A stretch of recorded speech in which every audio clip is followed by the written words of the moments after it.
Welcome back to your channel Ram Jyothi. Hello అండి, నేను మీ రామ్ జ్యోతిని. ఈరోజు రెసిపీ వచ్చేసి ఆమ్లెట్ పులుసు అండి. ఆమ్లెట్ పులుసు అంటే ఏంటని చూస్తున్నారా? అదేం కాదండి, మన కోడిగుడ్డు పులుసుని ఎప్పుడు కూడా గుడ్లు ఉడకపెట్టి వండుకుంటాం కదా, అలా ఎప్పుడు ఒకే రొటీన్గా కాకుండా ఇలా అప్పుడప్పుడు ఇలా ట్రై చేస్తూ ఉండండి. కొత్తగా చాలా బాగుంటుంది.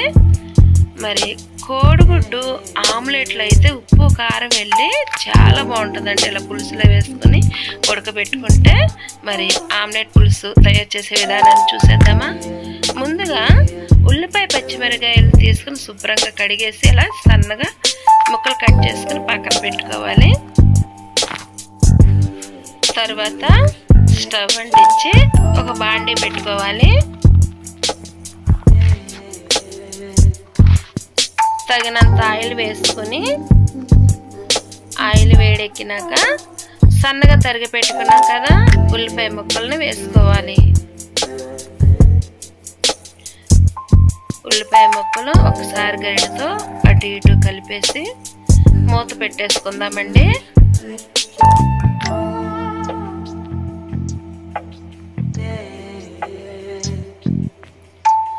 ఒక 5 నిమిషాలు ఆగినాక ఒకసారి మూత తీసి ఉల్లిపాయ ముక్కల్ని అటు ఇటు కలిపినాక ఒక చిటికెడు పసుపు వేసుకుందాము.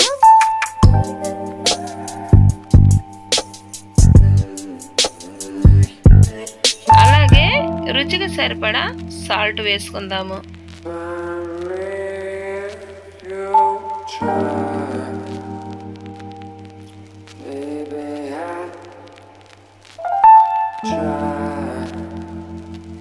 మరి ఉప్పు పసుపు ఉల్లిపాయ ముక్కలకి అంతా కలిసేలాగా ఒకసారి కలిపేసుకొని మూత పెట్టుకొని స్టవ్ను మీడియం ఫ్లేమ్లో పెట్టుకుందాము.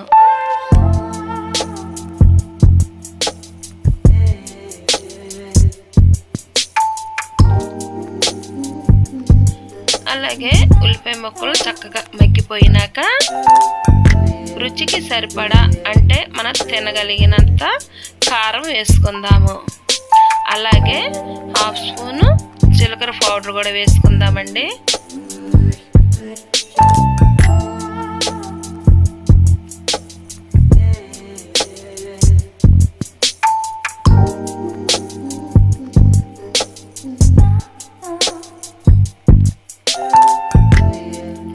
ఒకసారి కారము ఈ జీలకర్ర పౌడర్ ఉల్లిపాయలు కలిసేలాగా అటు ఇటు తిప్పేసి మూత పెట్టేసుకుందాము.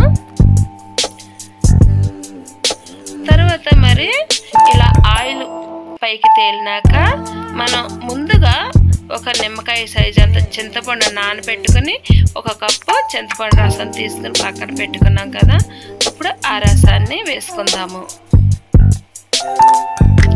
తర్వాత ఆ ఉల్లిపాయ ముక్కలు పులుసు వేసేసుకున్నాం కదా చింతపండు పులుసుని, అది ఉడికేలోపు ఈలోగా పక్కన స్టవ్ అంటించేసి చిన్న బాండీ పెట్టుకొని ఆమ్లెట్లు వేసుకుందాము.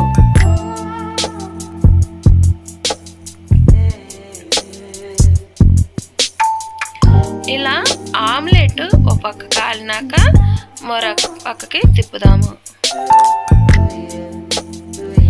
అలాగే మరి నేనైతే 4 గుడ్లు తీసుకున్నానండి.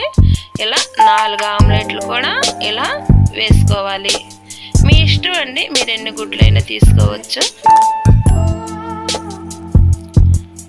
తర్వాత ఒకసారి కర్రీ మీద మూత తీసి ఇలా సగం ఉడికినాక మరి మనం ముందుగా పచ్చిమిరకాయ ముక్కలు కట్ చేసుకుని పెట్టుకున్నాం కదా, అవి వేసుకుందాము.